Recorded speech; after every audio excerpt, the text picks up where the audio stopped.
philosophie, ça sert à rien. Et c'est ça qui est bien. Bonjour, avant tout je vous souhaite une bonne année 2017 et si jamais vous découvrez cette vidéo en novembre 2019, et bien à ce moment-là, bonne fin d'année 2019. Bonne année à tous. Aujourd'hui nous allons prendre un moment pour pratiquer la tâche principale de la philosophie, à savoir définir précisément des concepts. On entend parfois dire des choses du genre oh la philosophie là, putain c'est prise de tête. Oui, la philosophie c'est un petit peu de l'enfilage de mouches comme on dit, hein, et puis ça ne sert pas à grand chose dans mon entreprise.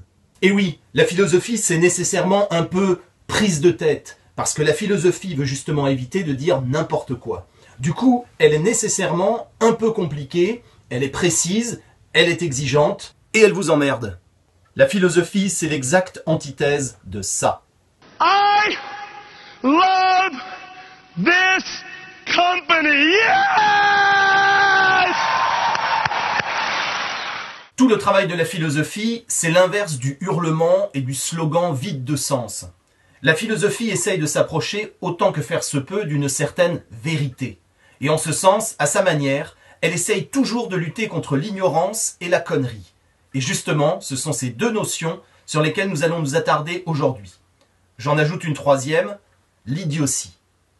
Ignorance, connerie, idiotie. Pourquoi donc s'intéresser à ces trois mots qui semblent presque synonymes et qui ont l'air en fait fort peu philosophiques? Premièrement parce que l'ignorance est en vérité la grande question philosophique du XVIIIe siècle et de la modernité. Deuxièmement parce que la connerie sera peut-être la grande question philosophique et le grand problème du XXIe siècle.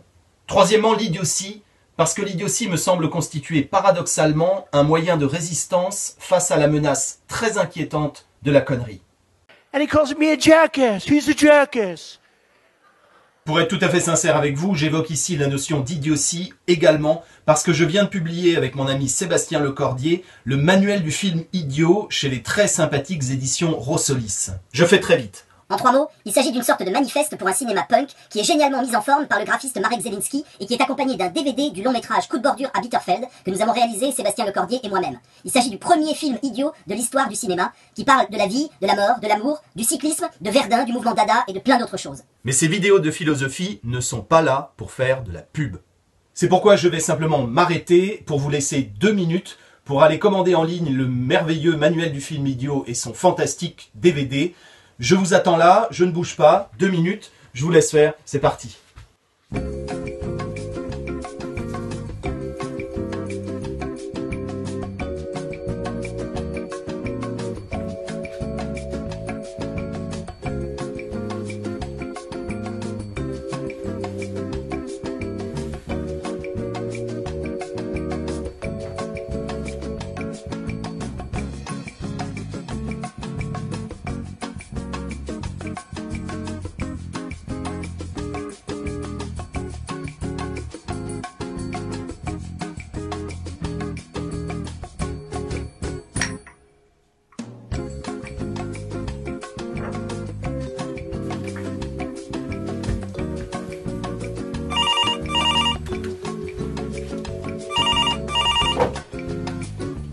Hello.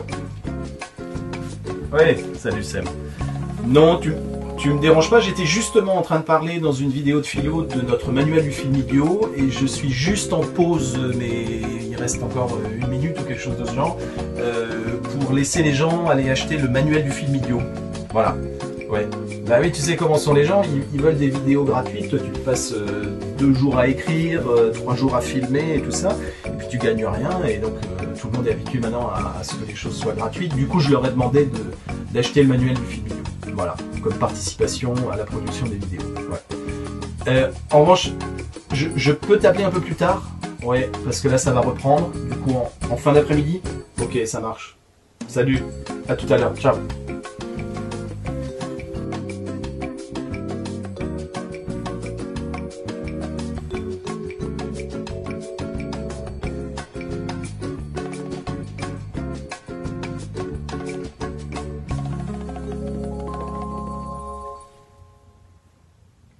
Merci pour votre soutien. Nous reprenons immédiatement avec quelques mots sur l'ignorance. Comme je le disais tout à l'heure, la question de l'ignorance et des remèdes contre l'ignorance a été à la fin du XVIIe et au début du XVIIIe siècle la grande question philosophique. Étymologiquement, l'ignorance est le fait de ne pas savoir, de ne pas connaître quelque chose. Et à la fin de la Renaissance, au XVIIe siècle, l'absence de connaissance correspond à ce que l'on appelle l'obscurantisme, c'est-à-dire une fausse connaissance qui peut d'ailleurs être utilisée à des fins de pouvoir et de manipulation de l'autre. Si l'on prend l'exemple de la médecine, qui est aujourd'hui une science fondée sur une démarche expérimentale, aussi sérieuse que possible, eh bien au XVIIe siècle, cela ressemblait plutôt à ça. « Oh, messire, vos urines sont troubles en ce moment, et Saturne est en trigone à la Lune. Je vous prescris tout de suite une bonne saignée, mais n'oubliez pas non plus d'aller confesser vos péchés. » À cette époque, la connaissance ne procède pas d'une démarche rigoureuse, mais bien plutôt d'une croyance de type poétique, ésotérique ou religieuse. Et cela a le don d'énerver un jeune étudiant qui s'appelle René Descartes et qui s'intéresse à la philosophie mais qui refuse pourtant d'aller en cours de philo parce qu'il a l'impression de n'y voir que des charlatans. Descartes s'intéresse en revanche aux mathématiques et son but sera de transposer la logique implacable des mathématiques à la pensée philosophique. Dans ses méditations métaphysiques, Descartes affirme que son projet est de vouloir connaître toutes les choses avec exactitude, jusqu'au plus petit morceau de cire, dit-il. Et cela grâce à une méthode rigoureuse qui éviterait les erreurs et les déductions fausses. En ce sens, Descartes ouvre la porte de la modernité dans laquelle nous vivons maintenant depuis plus de 2 siècles. Il ouvre la porte du XVIIIe siècle, le siècle des Lumières, qui consistera au sens propre à nier l'obscurité de l'obscurantisme, c'est-à-dire la fausse connaissance. À ce sujet, inutile d'en dire beaucoup plus, cela nous est globalement familier. Notons par ailleurs que ce problème de l'ignorance, soulevé il y a environ 250 ans par la philosophie, a été en grande partie résolu justement par les moyens que proposait la philosophie. Car il faut bien l'admettre, jamais dans l'histoire de l'humanité, notre niveau de connaissance n'a été aussi élevé qu'aujourd'hui. Nous connaissons désormais la composition d'un morceau de cire, mais aussi les galaxies lointaines ou le comportement des atomes ou des électrons. Donc tout va bien. C'était hélas sans compter l'apparition d'un nouveau problème philosophique, celui de la connerie. Personnellement, je trouve le mot « connerie » extrêmement vulgaire et je trouve qu'il ne mérite pas de figurer dans une vidéo pédagogique philosophique un tant soit peu sérieuse. Oui, c'est vrai, le mot « connerie » est effectivement vulgaire, mais c'est justement pour cela que nous allons l'utiliser pour désigner le problème que nous voulons soulever. Car le problème de la connerie, c'est justement celui de la vulgarité qui triomphe. Et d'ailleurs, c'est bien le mot « connerie » qu'utilisent Gilles Deleuze et Félix Guattari dans l'Anti-Oedipe à la page 280. Regardez, là je l'ai surligné, voilà, en gros plan, attention. Ils le mettent même en italique pour le souligner comme un concept pour eux décisif. C'est aussi le mot « connerie » qu'utilise Gilles Deleuze une nouvelle fois dans un entretien lorsqu'il déclare « c'est d'actualité, en période électorale, le niveau de connerie augmente énormément ». La connerie est une vraie grande question philosophique, notamment parce qu'elle est extrêmement difficile à saisir, c'est-à-dire à définir. D'autant plus difficile que nous avons tendance à croire que le seul problème philosophique, c'est justement celui de l'ignorance. Nous pensons que si les gens sont cultivés, ils ne racontent pas de conneries. Mais la connerie, justement, ça n'est pas essentiellement une absence de connaissances. Il est même tout à fait possible d'avoir beaucoup de connaissances, d'être un médecin, un scientifique, un professeur, et de dire néanmoins énormément de conneries.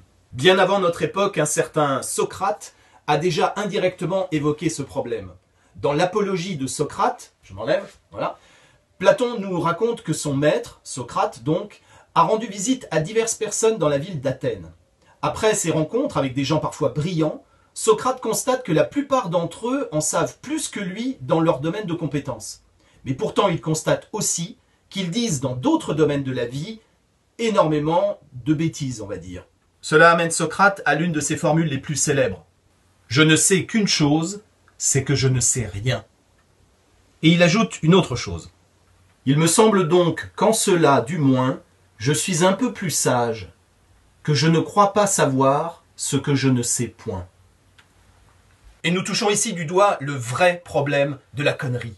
La connerie est surtout une attitude qui consiste à croire que l'on sait alors qu'on ne sait pas.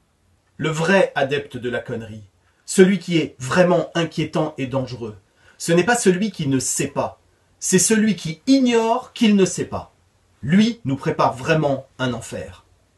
Comme par exemple ce monsieur qui pense savoir conduire comme un pilote professionnel, alors qu'en fait c'est un incompétent qui a failli faire 3 morts. L'écrivain autrichien Robert Musil, cette fois en 1937, juste avant une belle explosion de conneries dans son propre pays, écrit un petit essai intitulé « De la bêtise ». Dans sa conclusion, Musil écrit des choses très proches de ce que dit Socrate. Il dit « Le dernier remède contre la bêtise est assurément le plus décisif, l'humilité ». Nous pourrions aussi évoquer ici le livre de Flaubert, Bouvard et Pécuchet, qui met en scène au XIXe siècle cette fois le problème de la bêtise, par les discussions de 2 personnages qui se pensent savants car ils ont lu quelques livres, mais qui racontent et font en vérité absolument n'importe quoi. Il apparaît donc que le principal critère pour détecter la connerie, c'est le manque d'humilité. Évidemment, nous comprenons bien en quoi la connerie pose problème. Nous voyons bien aujourd'hui où elle est à l'œuvre. Nous la voyons parfois dans le monde politique, sous la forme du populisme. Nous pouvons la voir parfois au sommet des entreprises ou au cœur des syndicats. Nous la voyons aussi et surtout à l'œuvre sur les réseaux sociaux, où chacun se sent désormais autorisé, du haut de son incompétence absolue, à nous donner néanmoins son avis sur la stratégie militaire de la Chine, les réfugiés syriens ou le fonctionnement des institutions européennes. Il me semble très important de dire ici que la connerie n'est pas fondamentalement une question de contenu. On peut très bien dire beaucoup de conneries tout en défendant des causes tout à fait justes comme le droit des homosexuels, l'écologie ou la démocratie. La connerie est produite dès lors que l'on cesse de douter et de questionner, dès lors que l'on croit tout savoir, quel que soit le domaine et quelle que soit sa connaissance. L'autre chose très importante qu'il nous faut tous avoir à l'esprit, c'est que nous pouvons chacun basculer dans la production de conneries. Chacun d'entre nous, moi le premier, peut commencer à se prendre au sérieux et à se croire infaillible et omniscient. Et cela, en tant que philosophe, auteur de plusieurs ouvrages dont certains ont été traduits et primés, j'en suis absolument certain. Pour conclure sur ce concept étrange mais je crois décisif pour les années à venir, nous pourrions dire que la connerie est l'inverse même de la pensée. Petit comparatif rapide pour vous aider à distinguer ceux qui racontent triomphalement des conneries et ceux qui essayent modestement de penser. La connerie va systématiquement vous donner des réponses relativement grossières, là où la pensée va essayer de poser des questions pertinentes et fines. La connerie va vous jeter à la figure des opinions, alors que la pensée se fonde plutôt sur des valeurs, des convictions, une sensibilité particulière. La connerie, comme nous l'avons dit, sera toujours pleine de certitudes, alors que la pensée aura au contraire le courage d'explorer ses propres doutes et ses propres failles. La connerie, enfin, sera toujours pleine de prétentions, alors que la pensée, consciente de ses limites, fera toujours preuve d'un minimum d'humilité. J'ajoute 2 choses qui me semblent ici importantes. La première, c'est que la connerie va toujours mettre en avant sa force, ses succès ou ses pseudo-réussites de loser déguisés en winner. La pensée, au contraire, aura le courage d'avouer ses doutes, ses failles, ses incertitudes, voire ses propres contradictions. Et à titre personnel, je crois que la valeur d'un individu ne réside pas essentiellement dans ses forces qui finalement sont assez communes, mais bien plutôt dans ses failles, ses faiblesses, s'il ose les assumer, car elles n'appartiennent qu'à lui.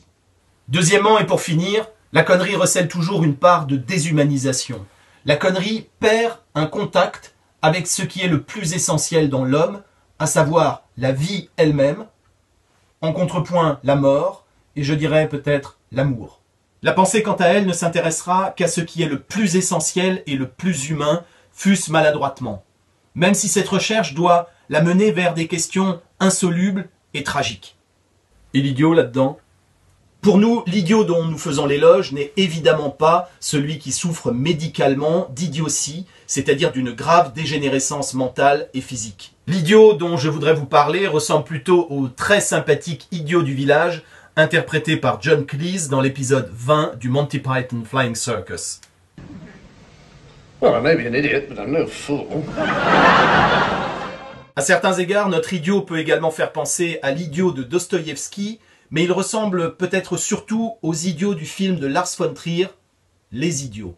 Man leger, man er idiot, og så gør man det i lang tid ad gangen. Er det ham, der skal køre? De har godt, at man giver dem et ansvar. Men hvorfor ikke? Altså... Gruppeknald. Nej, prøv at høre, der er billedlotteri, og der er... At idioter er tættere på engle, fordi de ikke kan lyve. Men hvor var det lejet, siger du? Nomseleje? Nej, det leger vi også. Ce film raconte l'histoire d'un groupe de jeunes adultes qui décident de partir collectivement en quête de leur idiot intérieur, c'est-à-dire de retrouver une sorte d'innocence perdue et de spontanéité que la société, la civilisation et quelques expériences douloureuses personnelles leur ont fait perdre. Au début, c'est très rigolo, puis c'est moins rigolo, et à la fin, c'est pas rigolo du tout, c'est du Lars von Trier. Et oui, parce que retrouver son innocence perdue, ses enthousiasmes purs et enfantins et son idiot intérieur, c'est peut-être en vérité la tâche la plus difficile qui nous soit donnée. Osons le dire, la connerie est un merveilleux moteur d'intégration. En disant les mêmes conneries que votre voisin, vous vous sentez beaucoup moins seul. Mais ça ne veut pas dire que vous dites moins de conneries. Étymologiquement, le mot idiot signifie particulier. Ainsi, un idiot, c'est un être qui n'est pas comme les autres. Il n'est pas commun, il ne dit pas les mêmes conneries que les autres, il est idiosyncrasique, pour utiliser un mot un peu compliqué, c'est-à-dire unique, inimitable, pleinement lui-même. L'idiot, au sens où nous l'entendons, s'expose du coup toujours à une part de marginalité. L'idiot, c'est aussi celui qui ose poser des questions toutes simples, mais qui pourtant vont déranger. L'idiot osera parler au président de la République comme si c'était son copain. Notre idiot osera poser des questions sur la vie, l'amour, le sexe, la mort, autant de questions dont d'habitude justement on ne parle pas trop. Vouloir être un idiot, c'est surtout faire l'effort nécessaire et avoir le courage pour essayer de sonner un peu vrai. C'est-à-dire refuser justement, coûte que coûte, de participer à la production collective de conneries. La philosophie, ça sert à rien. Et c'est ça qui est bien.